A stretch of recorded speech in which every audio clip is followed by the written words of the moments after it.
বিয়ের 1 বছর পরও স্বীকৃতি মেলেনি। স্বামীর বাড়িতে 2 দিন ধরে অনশনে গৃহবধূ। আপনারা দেখছেন পথিক টেলিভিশন।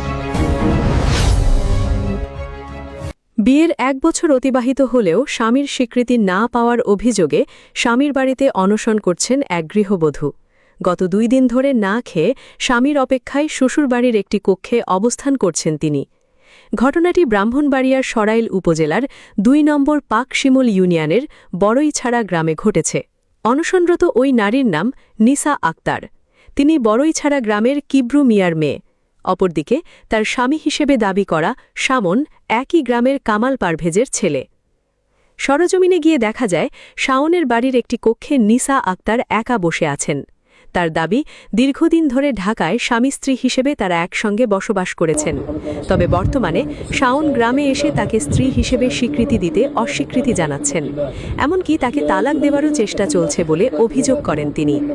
তো ও যে বিয়ে করছে, আমাদের বিয়ে যেখানে করছি কোর্ট ম্যারেজ হয়েছে, ওইখানে কাজী অফিসও ছিল। তো ওইখানে আমাদের ফুটেজ আছে বিয়ের। আর একটা হচ্ছে কি যে ওর কাছে আমাদের কাবিননামা বা বিভিন্ন ডকুমেন্ট আছে না বিয়ের, ওই কাগজপত্র সবই ওর কাছে। কিন্তু ও তো বলতেছে তোমার আমি ছাইরা দিব হেনতেন বলতেছে। তো ও তোমার কোনোভাবে দিতে চাইবো না, এটা তো স্বাভাবিক। বিয়ে করছে আমারে পায়ে ধরে, আমি বিয়ে করতে রাজি না। পরে আমার বাড়িতে গেছে, গিয়ে মানে অনেক কান্নাকাটি করতেছে, নিসা তুমি আমার সাথে সম্পর্ক, আমি তোমার সাথে কেমনে থাকবো, মানে কান্নাকাটি কইরা যেমন হোক আমার মানে ঢাকা নিয়ে গেছে, বুঝাইয়া নিয়ে গেছে, নিয়ে ওইখানে বিয়ে করছে। আমি ঢোকার পরই ওর দেখছি ও বারান্দার মধ্যে দাঁড়িয়ে আছে। ও আমার দেখার সাথে সাথে ও জানালাটা অফ করে দিচ্ছে। পরে ওর আম্মু আমার অনেক করতেছে, নিয়ে আমার মানে জোর জবস্তি করে ওই রুমে নিয়ে আমার পাঠিয়ে দিয়েছে যেন ওর বাসা থেকে বের করে দেওয়া যায়। পরে ও তাড়াতাড়ি চলে গেছে, বাসা থেকে বের হয়ে গেছে। আজকে যে 2 দিন যাবো, মানে আমার একটা খোঁজ খবর পর্যন্ত নিতেছে না। আমি কতভাবে ট্রাই করতেছি ওর একটু বোঝানোর, আমি তো তোমার 3 কবলে বাবা, তুমি আর কালিমাপুরে বিয়ে করছো, আমি তো এখনো কোনো তোমার মানে নাই, তুমি আমাদের একটু খোঁজ খবর বা কোনো কিছু নিবা। কি বলবো, মানুষের জীবনে তো বিয়ে একটাই। তারপর ওর একটা চাচু আছে, উনি আমার যে পরিমাণ ব্ল্যাকমেল করছে, আমার কালকে আমি পুরো ওনার পায়ে ধরে আমি অসুখের মতো এতিমের মতো, তারপর ওর বিয়ে করা বউ আমি এইভাবে আমি ভিক্ষা চাইছি যে দেখেন আমি একটা মেয়ে মানুষ, তার সাথে আমার 1 বছর উঠাফেরা চলাফেরা কতবার গেছে আমার বাড়িতে। হ্যাঁ, ওনাদের সামনে ওপেনলি জানিয়ে গেছে আমি আমার বউয়ের কাছে যাইতেছি, ঢাকা গেছে, আমার সাথে থাকছে, ফিরছে, ঘুরছে। মানে ফ্যামিলি সবাই জানে, সবাই জানে। আপনারা আসার আগে উনি আমার বলে, আমার শাশুড়ি বলে যে মানে এটা আছে না, পরিস্থিতির সাথে সাথে কথা চেঞ্জ করতেছে। একবার বলে যে না তুমি আমরা ছেলের বউ, তুমি আবার বলে কি না তোমার তো বিয়ে হয়নি। এই ব্যাপারটা একটু ক্লিয়ার করুন। হ্যাঁ, এই ব্যাপারটা আমি আমার শাশুড়ির পায়ে ধরে কান্না করতেছি। পরে হ্যাঁ উদাহরণ দিতেছে যে ওই দেখো শাওনের চাচু, আমাদের ফ্যামিলিতে কিন্তু 2 বিয়ে আছে। 2 বিয়ে এটা কোনো ব্যাপারই না, একটা পুরুষ ছেলে সব করতে পারে। একটা পুরুষ মানে 20-25 বছর একটা মেয়ের হয়ে গেলে, বিয়ের সংসার হলে, পুরুষটা মেয়েটাকে ছাইড়া দিতে পারে। একটা মেয়ের কিছুই করার নেই, মেয়ের কোনো রাইটই নাই, এখানে কিছুই করতে পারতো না একটা মেয়ে। মানে ওরা বুঝাইতেছে একটা পুরুষের হাতে সবকিছু, চাইলে একটা মেয়ের লাইফ ধ্বংস করে দিতে পারবে। স্থানীয়দের ভাষ্য, গত 2 দিন ধরে ওই গৃহবধূ স্বামীর বাড়িতে অবস্থান করছেন। তবে স্বামী শাওন বাড়িতে নেই এবং পরিবারের পক্ষ থেকেও তার খোঁজ খবর নেওয়া হচ্ছে না বলে অভিযোগ রয়েছে।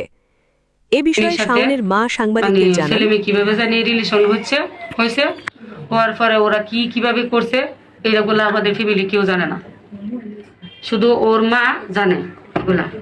তো ওরা কিভাবে বিয়ে করছে, চুক্তিতে গেছে কিভাবে, ও আমি পরে যে ছেলের কাছ থেকে শুনছি। তো শোনার পরে ওরা কুটে মনে হয় বিয়ে করছে। তো আমরা এটা প্রথম থেকে শুরুতে মানছি না যে আমার ছেলে এভাবে মানে কেন, এভাবে তো আমরা মেনে নিতে পারি না। তো ওরা একটার পর একটা টর্চারিং ওরে করেই যাচ্ছে। 2 বছরের না 3 বছরের চুক্তিতে ওরা বিয়ে করছে, চুক্তি দিয়ে যে 3 বছর ওগুলা কিছু জানবে না, কারণ ছেলে পড়াশোনা করবে। ছেলে পড়াশোনা শেষ হওয়ার পরে তারপরে এরা একটা ডিসিশনে যাবে। কিন্তু মেয়ের বাড়ি থেকে একটার পর একটা ব্ল্যাকমেল বা ওরে চাপ দেওয়া মানে স্টার্ট করে দিছে। সে বলছে সব কাগজপত্র শাওনের কাছে আছে। এই ঘটনায় এলাকায় চাঞ্চল্যের সৃষ্টি হয়েছে। স্থানীয়রা বিষয়টি দ্রুত তদন্ত করে প্রকৃত ঘটনা উদ্ঘাটন এবং ভুক্তভোগী নারীর ন্যায় বিচার নিশ্চিত করার দাবি জানিয়েছেন। এ ব্যাপারে অভিযুক্ত শাওনের বক্তব্য নেওয়ার চেষ্টা করা হলেও সংবাদ লেখা পর্যন্ত তার সঙ্গে যোগাযোগ করা সম্ভব হয়নি। তার বক্তব্য পাওয়া গেলে পরবর্তী সময়ে তা প্রকাশ করা হবে।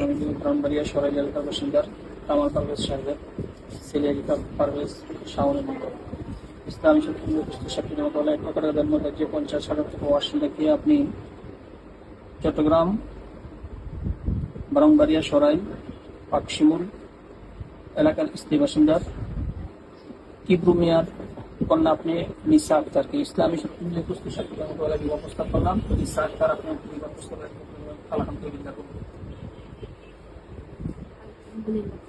আবার বলুন কবুল আলহামদুলিল্লাহ।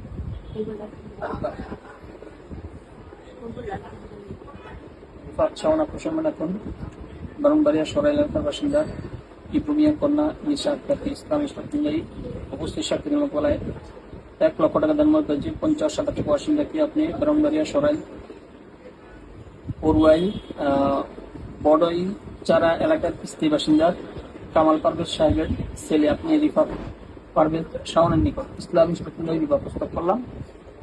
শাওন আপনি বিবাহ প্রস্তাব করেন বলেন আলহামদুলিল্লাহ কবুল আলহামদুলিল্লাহ আলহামদুলিল্লাহ কবুল।